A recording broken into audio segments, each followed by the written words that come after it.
pessoal, boa noite, boa tarde. Gente, já houveram as apresentações, né? Não preciso ficar me prolongando muito nas apresentações. Ainda mais hoje que essa palestra ela teve que ser encaixada e ser recolhida. Teoricamente, essa palestra deveria ter mais ou menos 50 minutos a 1 hora. Então, eu vou tentar fazer ela com 40 minutos. Vai ser um pouquinho corrido, vou diminuir uma introdução para vocês, né? E, gente, levanta a mão aí quem já ouviu falar de Fault Injection Attack em hardware. Ataque de injeção de falha em hardware. Beleza, umas 4, 5 pessoas, 6, legal, bastante gente até. A minha ideia aqui é trazer um pouquinho desse universo relacionado à eletrônica, tanto analógica quanto digital, e trazer para vocês uma fusão entre o universo da eletrônica e o universo da computação, mais especificamente na área da segurança da informação. Segurança em hardware é um trend topic agora que a IoT está em voga, né? Então tem muita coisa de IoT que a gente pode tratar. Eu trouxe duas provas de conceito para apresentar para vocês, que já estão aqui meio penduradas, e se tudo der certo, eu vou conseguir mostrar ao vivo as provas de conceito para vocês. Entretanto, caso dê algo errado, elas estão gravadas, estão em formato GIF e em formato de vídeo. Ao total, eu tenho, se não me engano, são 4 provas de conceito nessa palestra. Então, é uma palestra densa, tem bastante coisa para apresentar para vocês e pouco tempo. Vamos correr lá, né? Bom, vocês já viram a introdução, né? Meu nome é Júlio Della Flora, eu sou professor e coordenador da pós-graduação em Ethical Hacking e Cybersecurity na Uniciv, né? Quem tiver interessado numa pós aí, puxando um jabá já. Sou também analista de segurança da Conviso, né? E aí estão as minhas referências, né? Sou bacharel em computação, né? E fiz especializações e fiz mestrado também na área. Bom, gente, vamos começar iniciando aí com o objetivo desse grupo de ataques, né? O que é o objetivo do Fault Injection, dos ataques de injeção de falha, né? O objetivo do Fault Injection é basicamente introduzir algum tipo de falha no alvo com o objetivo de buscar algum tipo de alteração no comportamento daquele hardware. Então é injetar uma falha para buscar uma alteração no comportamento padrão do hardware. Esse tipo de falha, geralmente, ela é introduzida através de um tipo de manipulação de condições ambientais. Aí você fala assim, porra, Júlio, mas que tipo de condição ambiental? Vou trazer para frente para vocês vão ver que manipulação eletromagnética, manipulação elétrica, manipulação no clock, manipulação na luz, entre outras vertentes de Fault Injection. Mas o objetivo é manipular variáveis do ambiente de forma que você consiga comprometer um microcontrolador ou os demais componentes presentes no alvo. O que acontece é que não só você precisa ou pode manipular e introduzir falhas no microcontrolador, no processador, você pode também introduzir falhas nos dispositivos periféricos do microprocessador, como por exemplo uma memória flash. Você pode induzir falhas, ou um sistema microeletromecânico, que é o chamado MEMS, por exemplo, giroscópios e acelerômetros. Eu vou mostrar tudo isso na palestra, espero conseguir mostrar para vocês tudo isso na palestra, né? Vamos começar com um pouquinho de história, e eu já cortei bastante a história, inclusive é uma história bem interessante, mas eu cortei bastante ela para poder caber. E a ideia aqui é o seguinte, pessoal. Bom, vocês conhecem um chip, né? Isso é um chip de computador bem antigo, da época da década de 80, década de 90. Alguns aí são chips da Toshiba. E vocês podem perceber que, quando eu falo que é um chip de computador, o que vocês acham? Vocês acham que tudo isso é o chip, essa parte preta inteira é o chip do computador? Na verdade, o chip do computador, né, o sistema realmente, o sistema eletrônico do microcontrolador ou do microprocessador, ele é essa pastilha pequena, brilhante dentro do chip. E todo esse invólucro preto é chamado de encapsulamento. É onde o chip fica para ser protegido de eventuais problemas, eventuais distorções ou enfim, de qualquer tipo de problema ambiental que venha a existir, como calor, né, como interferência, entre outros. Então a ideia aqui é que o que acontece? Lá em 1970, alguns pesquisadores descobriram que quando eles encapsulavam certos circuitos eletrônicos, algumas poucas partes de urânio eram colocadas sem querer dentro do encapsulamento desses microchips. Essas pequenas partes de urânio, elas decaíam, né? Não sei se vocês conhecem o processo de decaimento radioativo lá da sexta série, né? Sexta, sétima série. o urânio decai, se não me engano, para tório, e ele libera uma partícula alfa. E essa partícula alfa tem dois prótons e 2 nêutrons, e ela é carregada. Uma partícula carregada sendo disparada de um elemento radioativo, ela causa alteração no comportamento de um microcontrolador ou de um microprocessador. Olha que coisa maluca, né? Os cientistas descobriram isso lá em 1970.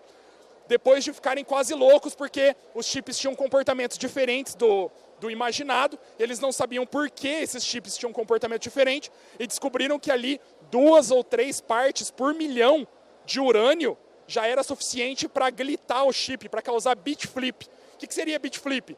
É quando o microcontrolador quer que aquela instrução, aquele bit seja 0, mas aquele bit é flipado, ele vira 1. Então isso é uma corrupção, né, ou um freezing ou um flipping de bit. Isso acontecia já desde 1970 e já é estudado desde 1970. Inclusive, sondas espaciais que são muito suscetíveis a raios cósmicos possuem os mesmos problemas. Uma sonda chamada Phobos-Gut, em 2014, caiu na Rússia, né? O projeto foi cancelado e eles acharam que foi um ataque, que era um ataque dos Estados Unidos. Entretanto, eles descobriram que foram raios cósmicos que ultrapassaram a camada de blindagem da sonda e deixaram o circuito dela não operacional.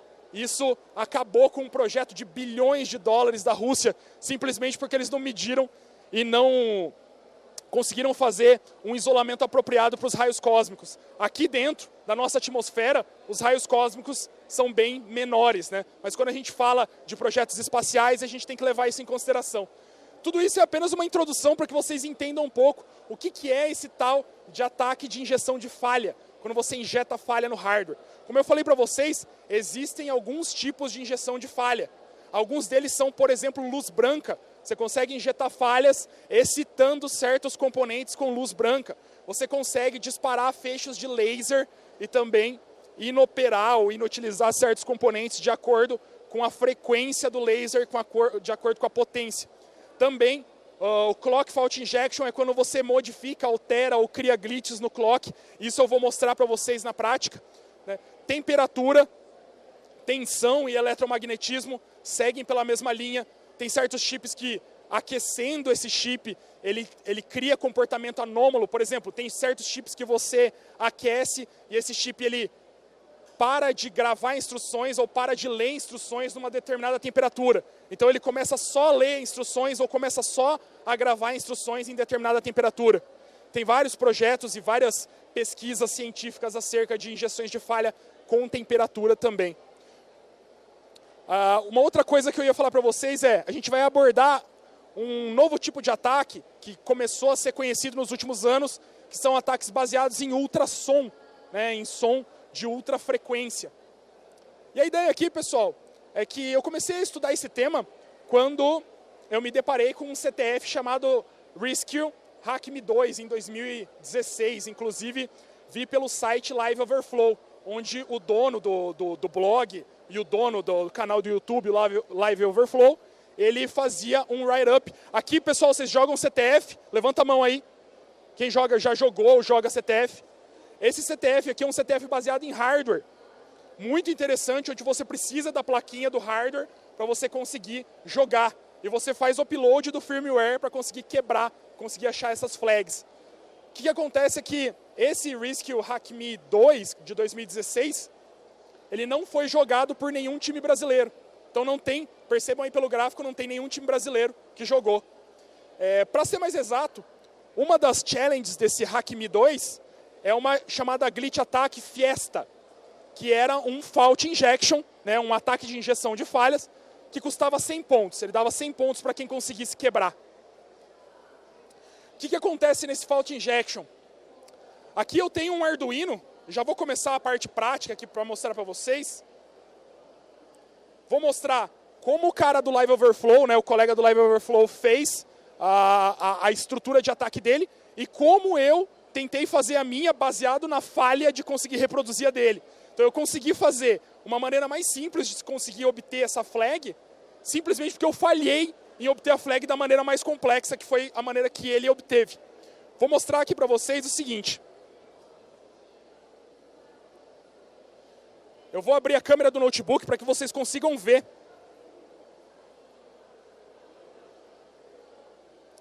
Então, pessoal,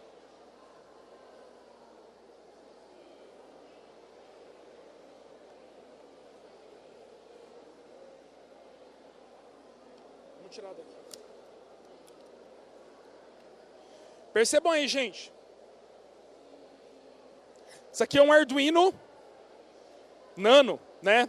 Vocês já ouviram falar. Ele está com um firmware especial, onde ele está com uma instrução em loop. Quando eu coloco ele e fico lendo a porta serial, percebam aqui que eu estou lendo a porta serial através de um conector conversor, né, um RS232, né, que é um adaptador de serial para USB.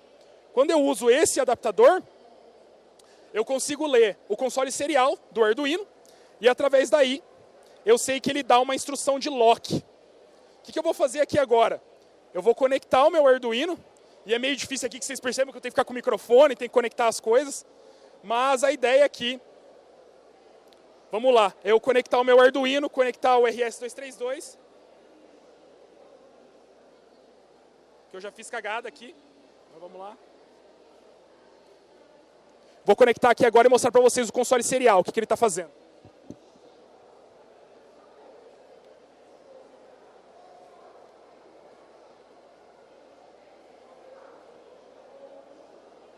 Aqui, pessoal, o que eu vou fazer? Vou conectar através do comando screen. Já ouviram falar desse comando, né, para acessar a terminal?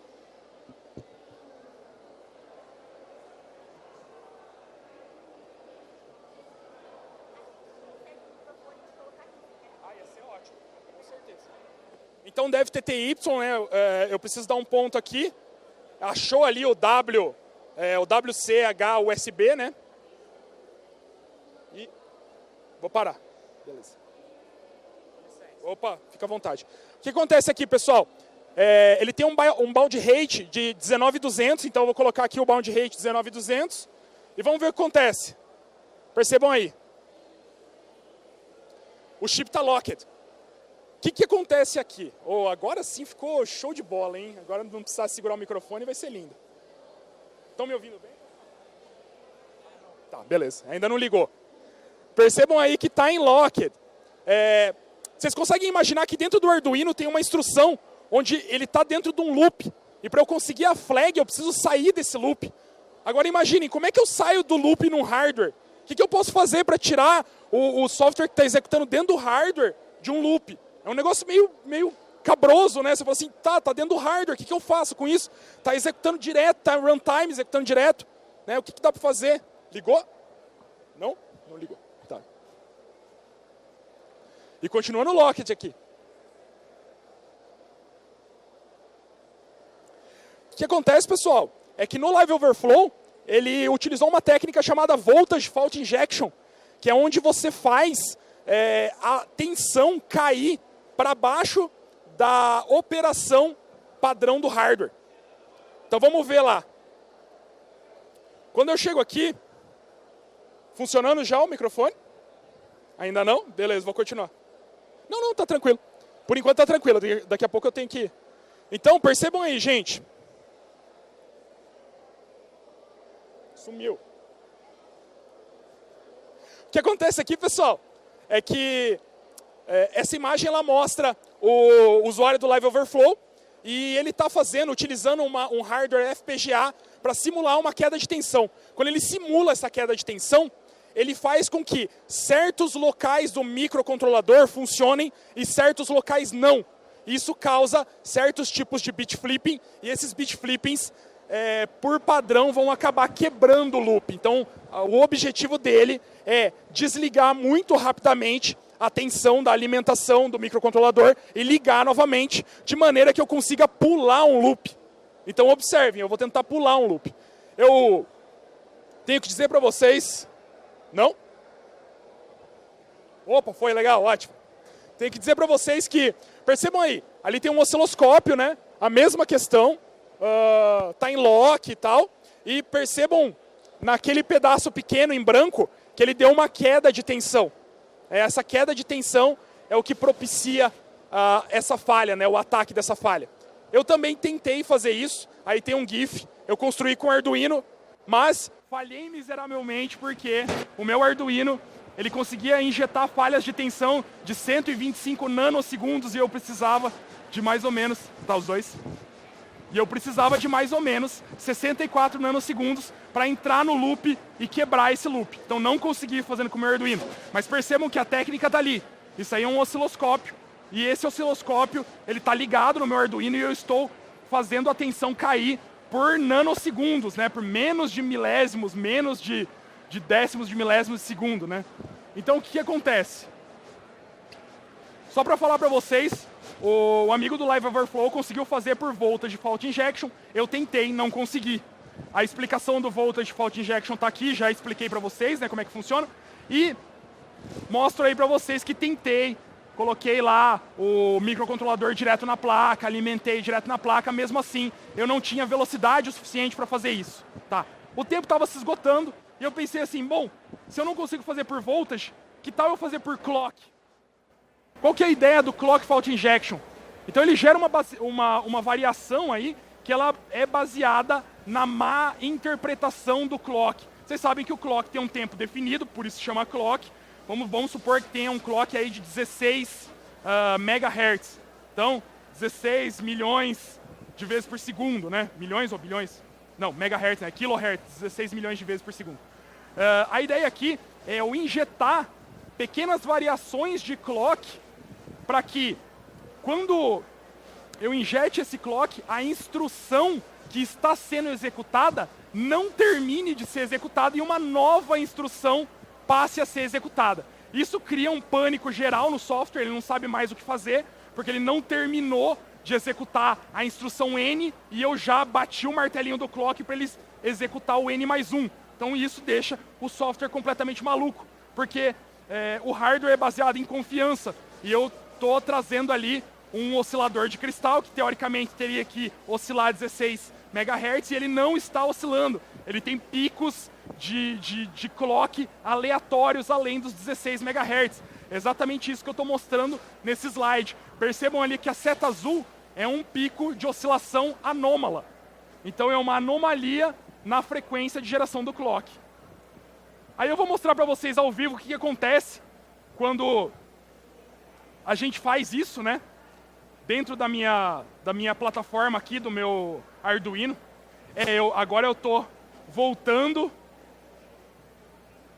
para o meu desktop. Gente! Sumiu! Eu vou tentar não ficar trocando de tela, viu, gente? Para não ficar dando problema para o pessoal. É que assim, eu troco, né? De tela e daí ele... Então percebam aqui, pessoal, que ele continua lá em locked, né? E a ideia é o seguinte. O que eu vou fazer aqui? Eu vou pegar o meu Arduino, que eu acabei de mostrar para vocês. Ele tem um pequeno cristal oscilador, né? De 16 MHz. E eu vou fazer um curto-circuito nesse cristal oscilador, de maneira que eu tente reverter a flag, né? Que eu tente sair do loop do lock para ver o que tem além desse loop. Vou tentar fazer ao vivo, não necessariamente vou conseguir, mas vamos lá, né? A esperança é a última que morre. Então vou pegar aqui, vou pegar uma agulhinha aqui, um pedacinho de metal, e vou passar ele no meu oscilador, no meu cristal oscilador. Percebam aí, vamos ver se vai dar certo.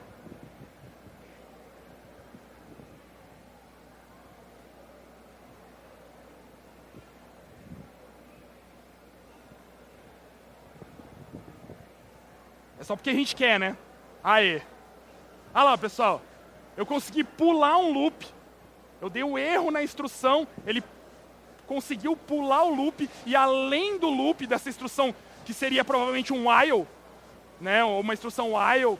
Depois eu vou mostrar para vocês um código parecido com esse aqui, porque eu não tenho esse código, porque é uma challenge, né? Então eles não disponibilizam código. Mas percebam aí que está escrito Ship Unlocked, né? E a flag é Why am I here? Quer dizer, por que eu estou fazendo aqui, né? Eu não deveria estar aqui. Então eu pulei uma instrução, né? Eu pulei um laço de repetição utilizando uma falha de hardware. Isso é uma coisa mind-blowing, né? Uma coisa que você fala, meu Deus do céu, eu consigo fazer o hardware funcionar da maneira que eu quero. Inclusive, pessoal que desbloqueia console tem esse tipo de técnica aí de muito tempo. Pessoal que desbloqueou o Xbox 360 era mais ou menos a mesma técnica, né? Pessoal lá que desbloqueou o Nintendo, o Wii U e depois o Switch, também utilizava técnicas parecidas para conseguir o U-Boot, né? Para conseguir acesso ao kernel, né? O loading do kernel. Beleza, vou tirar isso aqui, continuar para vocês. O próximo é utilizando um roteador, que fica um pouco mais interessante por ser um IoT, né? Então, gente, vou deixar o código aqui, ó, desse jeito para não ferrar de novo com a apresentação, né? Então a ideia aqui, eu fiz um código no Arduino, depois tentando simular essa challenge. E percebam aí que o que faz esse código? Mas basicamente nada, né? É um for dentro de outro for, e ele faz incrementos, depois ele vê o resto do J dividido por 100, se o resto for 0, ele incrementa um contador. Quando ele incrementa esse contador, em teoria, o contador precisa dar sempre 2.500, um número de 2.500 inteiro. Perceba o que acontece aqui, no meu Arduino, isso já é um exemplo real, e agora, infelizmente, eu vou ter que mudar, viu, gente? Vou ter que fazer o slide ficar full screen de novo. Mas percebam o que acontece com o meu Arduino, com esse código, que é um código realmente feito, é um cenário real que pode existir. Então observem o que acontece quando eu utilizo a mesma técnica no Arduino, num cenário real. Aí já não é mais o Hackaflag, já não é mais um CTF, né? Então observem ali, estou utilizando um pedaço de metal, e esse pedaço de metal estou cutucando ali as leads do meu microcontrolador, né? Do meu cristal oscilador. E percebam que tem alguns locais que o controle ali, ó, tá 2.425, ele não pode dar isso. Ele precisa dar 2.500, e ali ele dá 2.425. Então eu pulei pedaços do loop, eu pulei pedaços do incremento, né? Então, percebam, você consegue fazer um flip de bit, ou um freezing de bit, e isso funciona também para sistemas modernos, para arquiteturas modernas, pode ser ARM, pode ser MIPS, pode ser x86, vai funcionar da mesma maneira. Óbvio que você tem que saber o que você vai cutucar, né? Mas a ideia é mais ou menos a mesma. E isso aqui é o clock. Você pode fazer por temperatura, por voltage, você pode fazer, utilizar laser, utilizar luz branca, utilizar eletromagnetismo, entre outros. Aqui é o meu segundo cenário, onde eu mostro para vocês como conseguir uma coisa bem interessante num roteador, através de uma falha que vai se basear não somente no microcontrolador, no processador, mas vai se basear na transmissão, ou na falha da transmissão entre a memória flash e o processador do IoT, do circuito, né, do meu embarcado. No caso, é um roteador. A ideia aqui é o seguinte, pessoal. Vou pegar o roteador e vou ligar o meu roteador novamente aqui. Vou lá para a interface serial de novo, viu, gente? Vamos ver se não dá nenhum problema. E aqui vamos lá. Vamos nós de novo. Deixa eu desligar esse.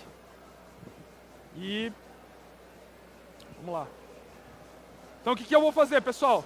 Novamente, screen/dev tty ponto. E aqui já é outro USB, né? USB serial. Aqui, nossa, já 15 minutos, putz. Aqui funciona assim, o bound rate é 11.5200. Percebam o que acontece quando eu ligo o meu roteador. Vou ligar. Boot normal, né? Espera um pouquinho e tal.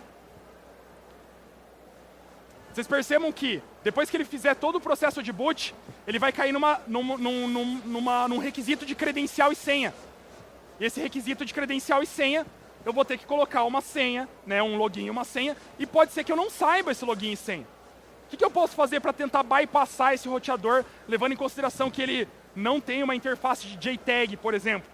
Porque os fuses do JTAG podem estar rompidos. Então percebam, eu tenho o login e senha, eu não sei o login e senha. O que eu posso fazer? Eu posso tentar, gente, corromper as instruções que são carregadas da memória flash para o processador. Corrompendo essas instruções, talvez, se eu tiver sorte, eu caio num console administrativo. O meu init process pode cair numa shell root. Olha o que acontece então. Vou desligar e ligar de novo. E agora eu vou pegar esse pedacinho aqui de metal e vou aterrar o chip select da minha memória flash com o data out. São 2 pinos, né? Data out e chip select. Vou aterrar esses 2 e vejam o que acontece agora. Desliguei, liguei, vou esperar um pouco e vou começar a induzir falhas daqui a pouco. Beleza? Vou começar a induzir a falha agora. Vamos ver se vai. Olha lá, Squash File System Error. Então estou causando erros no Squash File System. Vamos ver se ele não reiniciar, né? E se ele não entrar num boot infinito, né? Num loop infinito.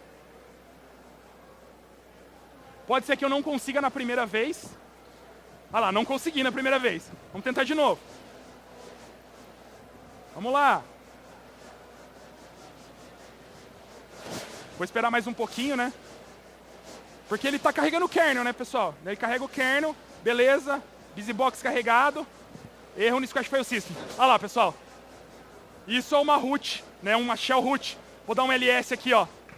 Né? Olha que absurdo, né? Isso é incrível, porque... Pensa só. Vou dar um top aqui para vocês verem, ó. Tá rodando. Status, né? O que é isso aqui? Isso aqui acontece, para dar uma ideia geral para vocês, tem a ver com o init process, que quando ele não consegue carregar o software padrão, ele, por padrão, administrativamente, a segunda coisa que ele vai carregar seria uma root shell.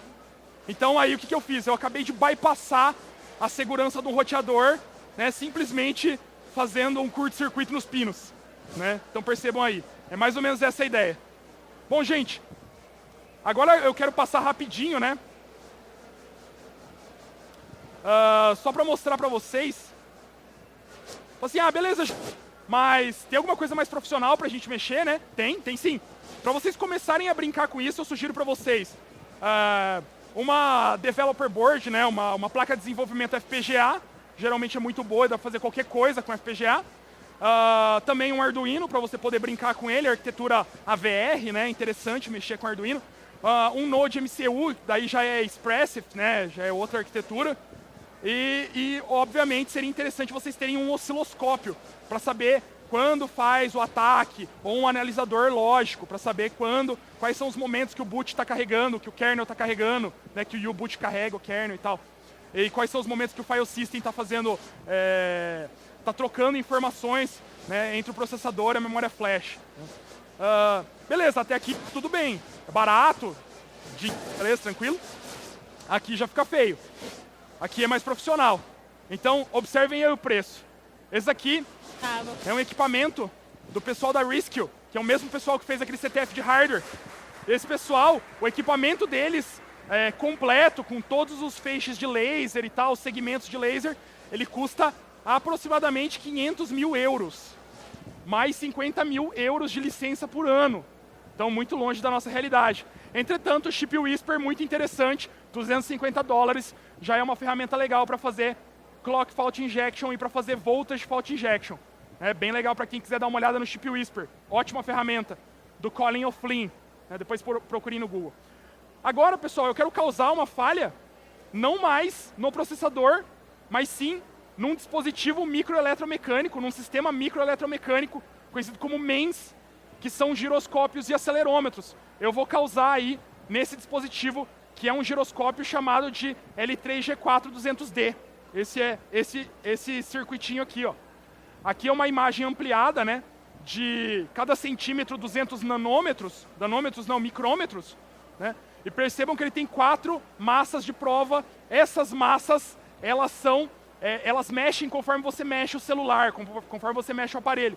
E essa molinha aqui, ela mexendo, ela cria variações de energia dentro desse sistema aqui, que é mais ou menos como se fosse um capacitor, fazendo com que você saiba em que posição o celular está no espaço. É assim que funciona um giroscópio. Então você fala assim, beleza, mas isso aqui é metal, e metal entra em ressonância, como qualquer outra coisa no mundo. Então se eu tentar acertar a frequência correta de ressonância desse metal, vai tudo vibrar dentro do MEMS. Exatamente, vai tudo vibrar. Para essa nova experiência, eu utilizei o meu gerador de função, que é um osciloscópio Instrustar, utilizei um amplificador de áudio e um alto-falante normal. Observem aí, coloquei o meu celular, que é um Xiaomi Mi 5S Plus, e percebam pelo vídeo o que acontece quando eu gero uma onda de 20.400 Hz, já no espectro ultrassom, né, porque mais de 20.000 Hz já é ultrassom. Né? O ouvido humano, em teoria, ouve até 20.000 Hz, beleza? Observem aí o que acontece. Há uma frequência de 20.400. Percebam que o meu giroscópio dentro do meu celular está vibrando, entrando em ressonância junto com a frequência. Eu fiz isso num celular, mas se eu fizesse num drone? Se eu utilizasse uma arma, né, de feixe direcionado e apontasse para um drone? Esse é o ataque mais sólido possível para esse tipo de tecnologia. Por quê? Porque você está atacando o dispositivo de hardware. Eu não estou interrompendo conexão de Wi-Fi, conexão de Bluetooth. Eu estou falando para o drone que ele está de ponta cabeça. Eu estou deixando maluco o dispositivo que é responsável por fazer o drone se equilibrar. Isso derruba qualquer drone. Enfim, qualquer outro dispositivo. Observem aí. Esse é bem interessante também. Esse é um robô que ele se autobalanceia. Então ele é autobalanceado. Quando eu gero uma determinada função de frequência, perceba que ele perde o balanço porque o giroscópio dele começa a vibrar em ressonância com essa frequência gerada. E ele acaba caindo, parando de funcionar. Isso tem uma série de aplicações. Esses dias atrás mesmo a gente conseguiu, a gente não, né? Pesquisadores conseguiram aí utilizar gás hélio para matar iPhones 7 para cima, não sei se vocês viram essa notícia. Utilizando o gás hélio, ele interrompeu o funcionamento de um sistema microeletromecânico dentro do iPhone, que era também um sistema microeletromecânico que era o gerador, o cristal oscilador do iPhone. Ele parava de funcionar. Então, quando você deixa o iPhone num ambiente com muito hélio, o cristal oscilador do iPhone para de funcionar e o iPhone morre. Observem, só por conta do gás hélio. Essa aí saiu semana passada, esse ataque. Né? Então, algumas conclusões possíveis, pessoal. É possível arbitrar qualquer padrão de ressonância nesse celular-alvo que eu mostrei para vocês, né, com certa facilidade, tendo o hardware necessário. E o smartphone testado é um modelo relativamente recente. É o meu smartphone, o único que eu tinha em casa para testar. Eu testo geralmente com as coisas que eu tenho em casa. Não saio comprando um monte de coisa para fazer prova de conceito. Então, muitos outros dispositivos que utilizam sistemas microeletromecânicos, que são chamados de MEMS, também podem ser explorados da mesma maneira ou podem ser explorados utilizando mais ou menos a mesma técnica. Beleza, pessoal? Então a ideia é mais ou menos essa, para aguçar a vontade de vocês para mexer com hardware, para que vocês tenham uma noção geral dos sistemas, de como funcionam as falhas de injeção, né, em hardware, e para que vocês deem uma procurada nisso quando chegar em casa, se tiverem interesse. Beleza, gente? A ideia dessa palestra foi juntar um pouco de eletrônica com hacking, o hacking mais baseado em eletrônica, que é uma coisa que o nosso keynote, Joe Grant, faz muito bem, né, do Grant Studios, que é o que vai ter às 8 horas agora, né, no palco principal, no stage principal. Então, são nomes muito interessantes para vocês verem. Joe Grant, Michael Osman, Joe Fitzpatrick, Colin O'Flynn, entre outros pesquisadores que são engenheiros e eletricistas mais focados para a área de hardware hack. Bom, pessoal, era isso que eu queria dizer. Quem quiser lá conversar comigo, pode adicionar Facebook, pode mandar e-mail, pode me conversar comigo pelo Twitter. Estou aberto aí a perguntas. Às vezes eu demoro um pouquinho para responder, mas é isso aí, gente.